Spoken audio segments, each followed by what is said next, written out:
हर हर महादेव। आज की इस वीडियो में हम होलिका दहन के विषय में जानेंगे, होली के संबंध में जानेंगे, साथ ही साथ जो चंद्र ग्रहण लग रहा है उसके संबंध में भी हम जानेंगे। वीडियो पूरा देखिएगा। चैनल को यदि आपने अभी तक सब्सक्राइब नहीं किया है तो सब्सक्राइब कर सकते हैं। आपको यहाँ इसी तरह की जानकारियाँ मिलती रहती हैं। इस वर्ष 2026 में फाल्गुन महीने में जो फाल्गुन पूर्णिमा है वह 2 दिन पड़ रही है और चंद्र ग्रहण भी लग रहा है। तो होलिका दहन कब किया जाए, रंगों का पर्व होली कब मनाया जाए, भद्रा कब से कब तक रहेगी, यह सारी बातें हम इस वीडियो में जानेंगे। 2 मार्च 2026 को 5:16 सायंकाल पर पूर्णिमा तिथि लग रही है। अन्य जगहों के पंचांग में इस समय में कुछ फर्क हो सकता है। आपको हम यह जो जानकारी दे रहे हैं यह काशी वाराणसी से प्रकाशित होने वाले ऋषिकेश पंचांग से दे रहे हैं, अन्य कुछ और पंचांगों से भी दे रहे हैं। आप जहां का पंचांग मानते हो, जिस पंचांग से आपकी आस्था दृढ़ होती हो, उसमें जो बताया गया हो उसे आप मान सकते हैं।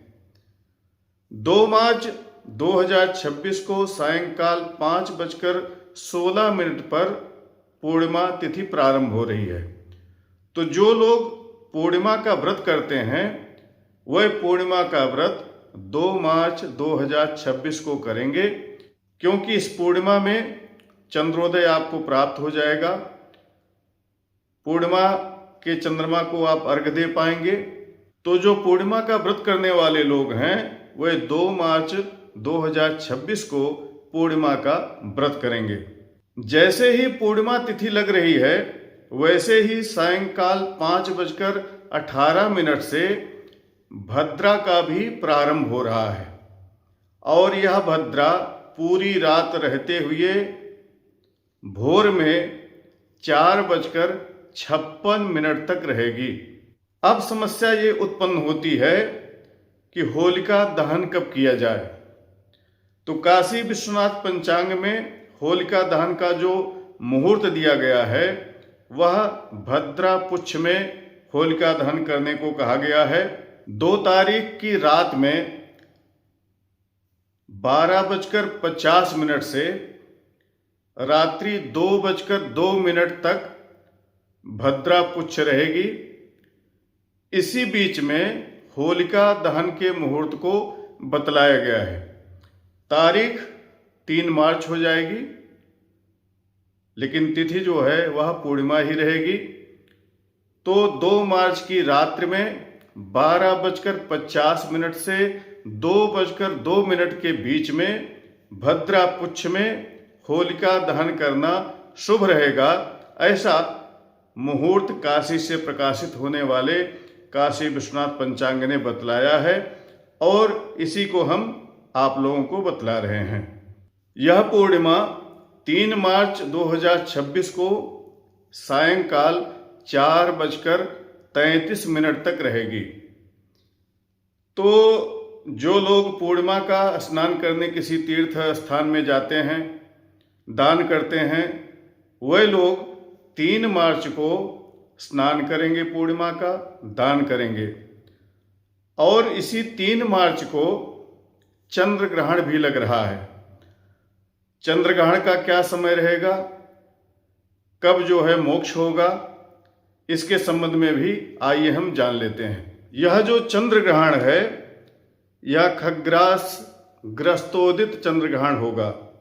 अर्थात भारत में जब चंद्रोदय होगा तो ग्रहण उससे पहले लग चुका होगा।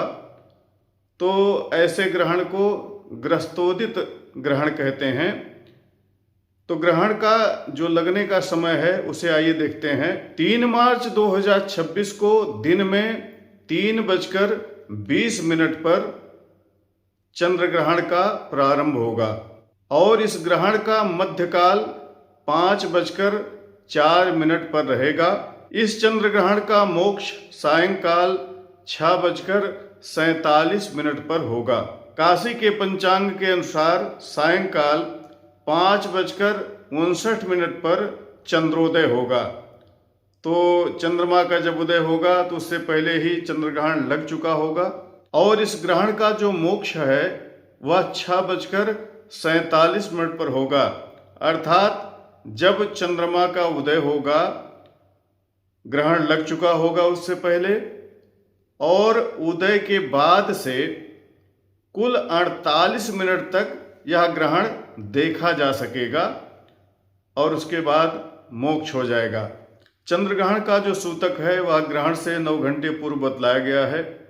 बालक वृद्ध रोगी को छोड़ करके सभी लोगों को इसका पालन करना चाहिए और ग्रहण के समय में स्नान इत्यादि करना चाहिए, तीर्थ में स्नान करना चाहिए, मध्य के समय में स्नान करना चाहिए, मोक्ष के समय में स्नान करना चाहिए और ग्रहण काल में मंत्रों का जप करना चाहिए, हवन करना चाहिए। ऐसे समय में किया गया मंत्र जप, हवन इत्यादि वह सिद्ध हो जाता है। तो यह 3 मार्च को आपने ग्रहण के विषय में जान लिया। अब रंगोत्सव के विषय में जानेंगे। रंगों का जो त्योहार है वह 4 मार्च को मनाया जाएगा। रंगों की होली हमेशा जो है वह चैत्र कृष्ण पक्ष की प्रतिपदा को ही खेली जाती है। तो 4 मार्च 2026 को सभी जगहों पर रंगों की होली रहेगी। 3 मार्च को ग्रहण रहेगा और 2 मार्च की रात्रि में होलिका दहन होगा। यह जो समय है, बहुत से लोग इसमें परेशान हो जाते हैं कि 2 की रात में हम होलिका दहन करेंगे तो 3 को हम होली क्यों न खेलें। देखिए, पूर्णिमा 2 दिन है तो पूर्णिमा में होली का निषेध कहा है, प्रतिपदा में होली खेलने को कहा गया है और उस दिन ग्रहण भी रहेगा तो इसका बचाव करना चाहिए। वैसे तो बसंत पंचमी के बाद से ही होली खेलना चालू हो जाता रहा है। पहले गांव में तो कहीं भी बारात हो या कोई अपने नाते रिश्तेदार में जा रहा है तो लोग रंग डालना शुरू कर देते थे। महीनों होली चलती थी, होली के बाद भी महीनों रंग चलता था। लेकिन जो एक विशेष दिन है होली का, उसे शास्त्रीय रूप से मनाना चाहिए और 4 मार्च को सर्वत्र होली रहेगी। 3 मार्च को ग्रहण है तो ग्रहण का आप लोग पूरा लाभ लें। 2 मार्च की रात्रि में होलिका दहन किया जाएगा और इस तरह से यह जो होली का जटिल जो समस्या लोगों के बीच में दिख रही है उसका यही समाधान है। अन्य जगहों के पंचांगों में क्या कहा गया है, आप किन पंचांगों की बातों को मानते हैं, उन पंचांगों के अनुसार अपना आप भी कार्य करें। जो भी हमारे काशी के पंचांग को मानने वाले लोग हैं वह इस तरह से चीज़ों को देखेंगे और इसी तरह से इस त्यौहार को मनाएंगे। हर हर महादेव।